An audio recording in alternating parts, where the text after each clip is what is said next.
In a snowy game dripping with Canadiana, the underdog Toronto Argonauts roared back with 10 late fourth quarter points to beat the Calgary Stampeders 2-7-2-4 in a dramatic Grey Cup. After a night that featured snowy slips and wild fumbles, armies of snowplows, and a country star on a dog sleigh, the Stampeders had their Grey Cup hopes dashed in the dying moments for a second straight year, this time by a Toronto team on a worst-to-first mission following last year's 5-1-3 season. The Argos scored a touchdown and a field goal in the dying moments, then Canadian defensive back Matt Black intercepted Bo Levi Mitchell's attempt at a game-winning touchdown pass. It was the fourth Grey Cup win for 38-year-old Ricky Ray, who threw for 297 yards and a touchdown and became the winningest Grey Cup starting QB in CFL history. Story continues below advertisement. In photos, Argos win Grey Cup thriller.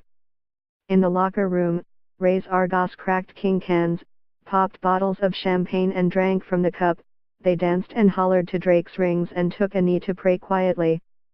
They handed the cup to Larry Tannenbaum. Ray stood at the center of it all, quietly smiling with his beer. "I'm going to celebrate this one for a while, then ask myself the same questions I asked myself at the end of last year. Do I feel like playing again?" said Ray. "Last year it was yes, but we'll see what the answer is this year." In the fourth ever meeting between Calgary and Toronto in the Grey Cup, before a sellout crowd of 36,154, light flurries began in the hours before kickoff.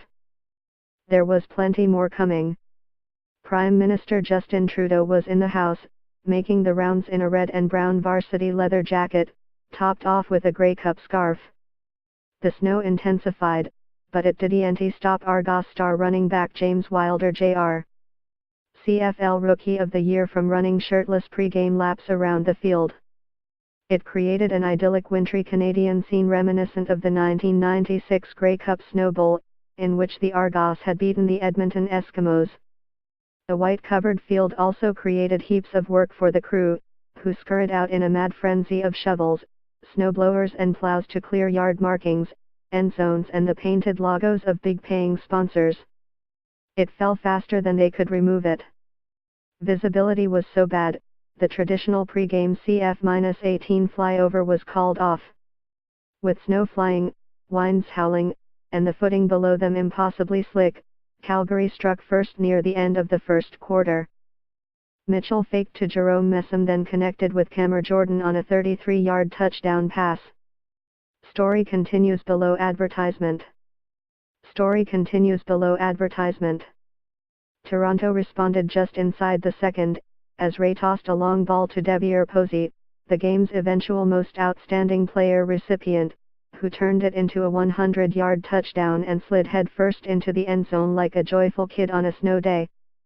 "I remember watching clips of when Flutie won with the Argos in the snow, and I thought, I wonder what it would be like to hoist the cup with it snowing outside," said Posey. "It was picturesque, one of those things you'll never forget."